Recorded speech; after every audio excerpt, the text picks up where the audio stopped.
ଆଜିର ପ୍ରସଙ୍ଗ ବିଷୟ 78 ବର୍ଷର ଆକାଶବାଣୀ କଟକ ଶବ୍ଦ ଓ ଧ୍ୱନି ତରଙ୍ଗର ମାୟା। ଆଲେଖ୍ୟ ଡକ୍ଟର କିଶୋର ମହାନ୍ତି। ଉପସ୍ଥାପନାରେ ମୁଁ ସତ୍ୟବ୍ରତ ବେହୁରା। ଶବ୍ଦ ଓ ଧ୍ୱନି ଈଶ୍ୱର ପ୍ରଦତ୍ତ ଏକ ବିସ୍ମୟ ତଥା ଜୀବନକୁ ଚଳଚଞ୍ଚଳ କରିବାର ସ୍ୱପ୍ନ ମାଧ୍ୟମ। ପ୍ରତିଟି ଜୀବ ଓ ଜୀବନ ସହ ଧ୍ୱନି ତଥା ଶବ୍ଦ ମଣିଷ ତଥା ପ୍ରାଣୀ ସକଳକୁ ଉଜ୍ଜୀବିତ କରେ। ମଣିଷ ଖୋଜେ ଶବ୍ଦକୁ ସୁନେଲି ସକାଳରୁ ରାତିର ଶେଷ ପ୍ରହର ଯାଏ କୋଉଠି ନା କୋଉଠି ଖୋଜୁଥାଏ ତାର ଚତୁଃପାର୍ଶ୍ୱରେ ଅନୁପମ ଶବ୍ଦର ଗୁଞ୍ଜରଣ। ଏହି ଶବ୍ଦ ଆକାଶ ଭଳି ପରିବ୍ୟାପ୍ତ। ଏ ବିଶ୍ୱର ସ୍ଥାବର ଜଙ୍ଗମ ସମସ୍ତେ ପ୍ରାୟତଃ ଶବ୍ଦ ଦ୍ୱାରା ଅନୁବନ୍ଧ। ପ୍ରକୃତି ଭିତରେ ସୁସ୍ଥ ଶବ୍ଦ ଆଉ ଧ୍ୱନି ଜୀବନକୁ କରେ ମୁଖରିତ। ନଦୀର କୁଳୁକୁଳୁ ତାନ, ପକ୍ଷୀର ଗୁଞ୍ଜନ, ଝରଣାର ଅବୁଝା ସଙ୍ଗୀତ ମନକୁ ଅଧିକ ଭାବରେ କରିଦିଏ ରସମୟ। ପ୍ରାୟତଃ ଏହି ଶବ୍ଦ ଧ୍ୱନିରୁ ମଣିଷ ଶିଖିନେଇଛି କଥା କହିବା, ଗୀତ ଗାଇବା ଓ ନାଚିବା। ଏହା ପ୍ରକୃତିର ଅନବଦ୍ୟ ଅବଦାନ। ଶବ୍ଦ ପ୍ରକୃତିର ବଡ଼ ଅନୁଭବ ହେଉଛି ଶବ୍ଦ ବ୍ରହ୍ମ ବା ନାଦ ବ୍ରହ୍ମ, ନତୁବା ପ୍ରଣବ ଓଙ୍କାର ଧ୍ୱନି। ଏ ପ୍ରକାର ନାଦର କମ୍ପନରେ ସଂଯୋଗ ଓ ବିଯୋଗ ହେତୁ ବିଶ୍ୱବ୍ରହ୍ମାଣ୍ଡର ଅଣୁଜୀବଠୁ ଆରମ୍ଭ କରି ନକ୍ଷତ୍ର ମଣ୍ଡଳ ଯାଏ ସୃଜନ ସମ୍ଭବ ହୋଇପାରିଛି। ନାଦ ସ୍ପଷ୍ଟତର ହୋଇ ବର୍ଣ୍ଣକୁ ଜନ୍ମ ଦେଇଛି।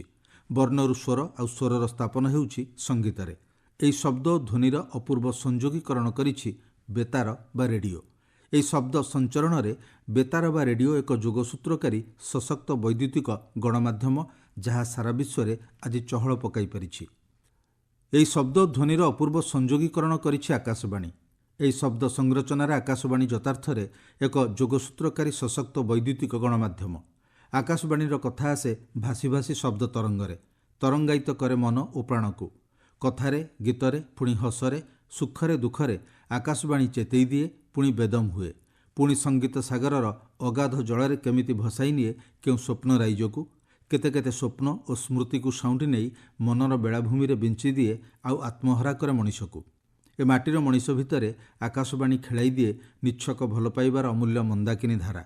କେଜାଣି କେମିତି ତା ମନ ଭୁଲାଣିଆ କଥାରେ ଆତ୍ମହରା ହୁଅନ୍ତି ଆବାଳ ବୃଦ୍ଧ ବନିତା। ଗୀତର ତାଳେ ତାଳେ ଯୁବ ସୁଲଭ ମନ ଆନମନା ହୁଏ। ଯୁବ ପ୍ରାଣ ଆକାଶବାଣୀର ସ୍ୱପ୍ନର ମାୟାରେ କୁହୁକ ଛୁଆଁରେ ଉଲ୍ଲସି ଉଠେ। ବିଭୁ ବନ୍ଦନାରୁ ଆରମ୍ଭ ହୋଇ ଭକ୍ତି ଭାବନାରେ ଏହା ନିମଗ୍ନ କରାଏ, ଆଉ ଦେଶପ୍ରେମରେ ଉଦ୍ବେଳିତ କରେ ମନକୁ। ଶେଷ କରେ ଜୟ ହିନ୍ଦରେ। କଥାରେ ପେଡ଼ି ଖୋଲେ ଆକାଶବାଣୀ। କାହାଣୀ ହୋଇଯାଏ ଜୀବନ ନାଟକର ବିଷୟବସ୍ତୁ।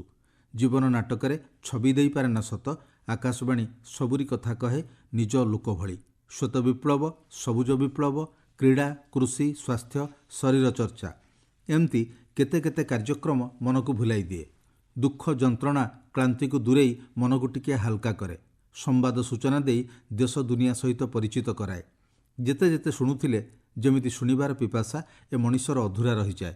ଚକ୍ଷୁ ହରାଇ ସୁନ୍ଦର ପ୍ରକୃତିକୁ ଉପଭୋଗ କରିପାରୁନଥିବା ଦିବ୍ୟାଙ୍ଗ ନେତ୍ରହୀନଙ୍କ ପାଇଁ ଆକାଶବାଣୀ ଚିର ସହଚର, ସାଥୀ, ସହୋଦର।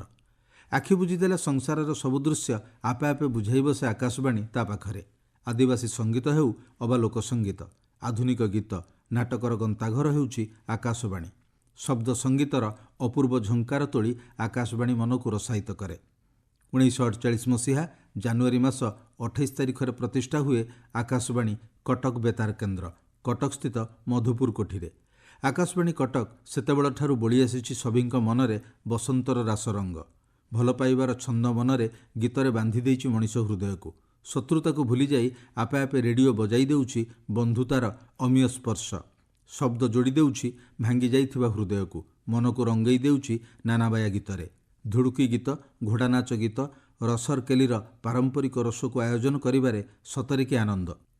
ଏତେ ପ୍ରତିଯୋଗିତାର ସମ୍ମୁଖୀନ ହୋଇ ଶବ୍ଦ ଓ ଧ୍ୱନିର ଯେଉଁ ସ୍ଥାୟୀ ରାଗ ସୃଷ୍ଟି କରି ଚାଲିଛି ଆକାଶବାଣୀ, ତାହା ମଣିଷକୁ ଯୋଡ଼ିବାର ତଥା ଏକତା ଓ ବିଶ୍ୱଭାତୃତ୍ୱ ପ୍ରତିଷ୍ଠା କରିବାରେ ସକ୍ଷମ ହୋଇପାରିଛି। ଆଜିକୁ ଦୀର୍ଘ 77 ବର୍ଷର ସେବା। ଆକାଶବାଣୀ କଟକର ସେହି ଅମୃତମୟ ବାଣୀ ବହୁଜନ ହିତାୟ, ବହୁଜନ ସୁଖାୟକୁ ପାଥାଇ କରି ଚାଲିଥିବ ଆକାଶବାଣୀ କଟକ ନିରବଧି ସମୟ ସାଥିରେ ଜୀବନ ସଙ୍ଗୀତ ଗାଇ ଗାଇ।